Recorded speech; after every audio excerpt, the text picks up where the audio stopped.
क्या क्या नहीं कल मोदी के तो साथ मोदी करने जी की ने जो किया राहुल गांधी के सामने बैठ खड़े होकर, राहुल गांधी सुन रहे थे ना स्पीच उनकी, हंगामा करवा भी रहे थे राहुल गांधी लेकिन बैठे भी हुए थे तो स्पीच सुन रहे थे। तो कई बार मैं कहता हूं ट्रोल करने पर अगर नरेंद्र मोदी आ जाएं तो इनका भी कोई हाथ नहीं पकड़ सकता। कोई नहीं, कोई सानी नहीं अगर ये ट्रोल करने को बताओ। इन्होंने 3-4 कहानियां सुनाई, मैं जल्दी जल्दी आपको एक दो सुना देता हूं। पहले बोले एक बच्चा मिठाई बांट रहा था कि उसके 99 नंबर आए थे तो स्कूल में मिठाई बांट रहा था, तो एकदम से टीचर आया, अब तो किस बात की मिठाई बांट रहा है, इसके 100 में 99 नहीं आए, इसके 543 में 99 आए। फिर उन्होंने शोले के मौसी वाली कहानी सुनाई, ये सुनिए आप। अच्छा, और इस पर क्योंकि उन्होंने फैक्ट पर बोला तो हम बात करते हैं कितना फैक्ट है इसमें। उन्होंने कहा कि भाई जैसे शोले में अमिताभ बच्चन मौसी को कहानी उसके लिए धर्मेंद्र जी के लिए बोलते हैं, शराब पीता है लड़का बड़ा अच्छा है, जुए की आदत है लेकिन लड़का बड़ा अच्छा है मौसी। तो ऐसे उन्होंने कहा कि अरे मौसी तीसरी बार हारे हैं, हारने का रिकॉर्ड ही तो बनाया है, मॉरल विक्ट्री तो है। दोबारा बोले 13 राज्यों में 0 सीटें आई हैं लेकिन हीरो तो है। फिर उसके बाद बोले कि पार्टी की लुटिया ही तो डुबाई है मगर पार्टी सांसें तो ले रही है। लेकिन देखिए अब जो भी है ये 99 ही है जो जोर मार रहा है अंदर से बार बार, ये तो सच है। राहुल गांधी को लगता है कि इस बार कुछ कमाल हो गया है, कुछ अद्भुत कर दिया है। 99 से ज्यादा है 240 बीजेपी का, उस बीजेपी का नीचे आना कि बहुमत नहीं लेने दिया। अगर ये 99 की बजाय 109 होता और बीजेपी 272 पार कर गई होती तो शायद इस तरह का टेम्परामेंट न देखता। अगर फुल मेजॉरिटी मिली होती, फुल मेजॉरिटी मिली होती। उनको लग रहा है कि हमने रोक लिया, हमारी वजह से, हमारे प्रचार की वजह से, हमारे प्रभाव की वजह से पहली बार उनको लग रहा है कि हम वोट दिलाने में अपनी पार्टी को कामयाब हुए। तो उसका जो अहंकार है वो ये सब करवा रहा है। वो ऐसा लग रहा है कि जैसे अश्वमेध यज्ञ जीत कर आए हैं, अब उनको उनका कोई चैलेंजर बचा नहीं है। तो क्या हासिल कर लिया है भाई? ठीक है, आप और सीटें बढ़ गई आपकी। पिछले 4-5 साल से 2021 से जो G23 बना तो कांग्रेस में जो गांधी परिवार की पोजीशन थी वो भी काफी वीक विकेट पे थी। तो उनको ये भी बार बार दिखाना, देखो मैं आक्रामक हूं, देखो मैंने तुम्हें 99 सीट लाई, अब मेरे खिलाफ विद्रोह बंद, अब मैं ही हूं। तो इसको भी बार बार स्टैब्लिश करते रहेंगे कांग्रेस का जो अगर अच्छा बुरा जो भी हूं मैं ही हूं, उसको भी बार बार स्टैब्लिश करने की कोशिश करते हैं। अगर छोटा मोटा कोई विद्रोह बचा है तो वो भी खत्म हो जाए, तो वो उसको बार बार दिखाते हो। आदि इनकी अपनी पार्टी में भी, अपनी पार्टी अपने समूह इंडी गठबंधन में भी अपने आप को दिखाने, क्योंकि इनको भी अभी किसी ने नेता माना नहीं था ढंग से। ममता बनर्जी से आज भी पूछ लीजिएगा तो नहीं मानेंगी। अखिलेश मानते हैं क्या उनको नेता? अखिलेश जी तो बराबर में बैठते हैं, बराबर में बैठते हैं। वो उनके जन्मदिन के पोस्टर में सब में लिखा था भाभी के लिए है, अखिलेश जी के लिए। और सारा है कि मैं मुस्लिम वोट किसे मिलेगा, सारी रीजनल पार्टी में। यूपी में 27 में चुनाव है ना, 27 में तब तक चलेगा अलायंस के, तभी तक चल पाए। मैं तो अलायंस की बात नहीं करूंगा, मुझे लगता है कि ये जरूर बात हो जानी चाहिए और जो लोग कॉफी लिए कुरुक्षेत्र देख रहे होंगे उनको सुनाई दे जाएगा। कॉफी पी जाए थोड़ी।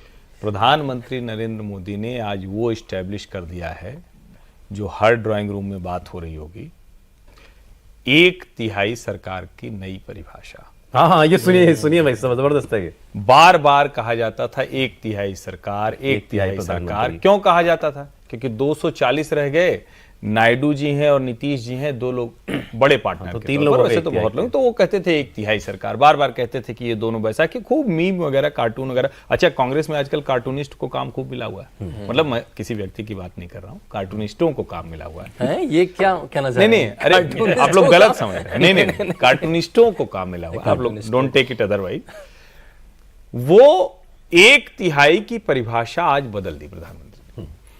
उन्होंने कहा उनके मुंह में घी शक्कर, 1/3 ही हमारी सरकार है, क्योंकि 10 साल ही तो चली, अभी 2/3 बाकी है, 20 साल बाकी है। तो 30 साल तक भारतीय जनता पार्टी की, एनडीए की ये सरकार कहीं नहीं जाने वाली। सही। और देखिए, मैं और चीजें तो नहीं जानता हूं, लेकिन नरेंद्र मोदी कैसे, जिसको कहते हैं ना पूरा गेम पलटते हैं, वो गुजरात से ही देखना चाहिए। 2007 उनके जीवन का बहुत कठिन चुनाव था, 17 उनके जीवन का बहुत कठिन चुनाव था। 7 में वो गुजरात में ही थे, 17 में दिल्ली आ गए थे। आपको याद होगा वो सीप्लेन से अंबा देवी उड़ गए थे, बहुत कुछ हुआ। 99 के बाद 156 माधव सिंह सोलंकी का रिकॉर्ड गया टूट। तो अभी भी वो आए, अगर ये पार्टी ना आ पाती सत्ता में तब तो ठीक था, सत्ता में भी आ गई है, अपने लोगों को सब कुछ कह रही है।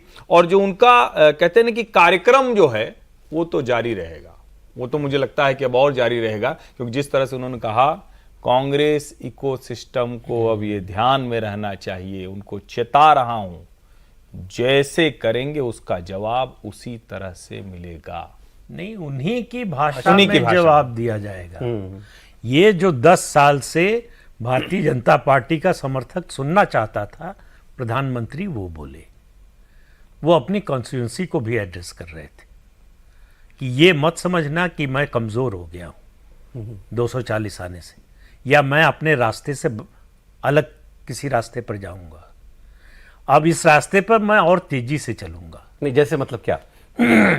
जो इकोसिस्टम की बात की, कांग्रेस के इकोसिस्टम की, उन्होंने कहा कि इस देश की प्रगति को रोकने का प्रयास हो रहा है, षड्यंत्र हो रहा है, और कांग्रेस कर रही है और बाहरी शक्तियां भी हैं।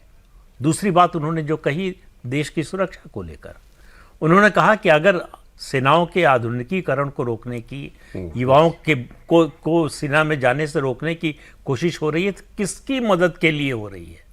साफ इशारा चीन की ओर था, कांग्रेस और चीन के संबंधों की ओर था। ये अग्निवीर पर जब हंगामा किया ना लोगों ने, अग्निवीर तब पर जब बोले। हंगामा किया था, तो उन्होंने कोई बात छिपाई नहीं, बड़ा खुल के कहा।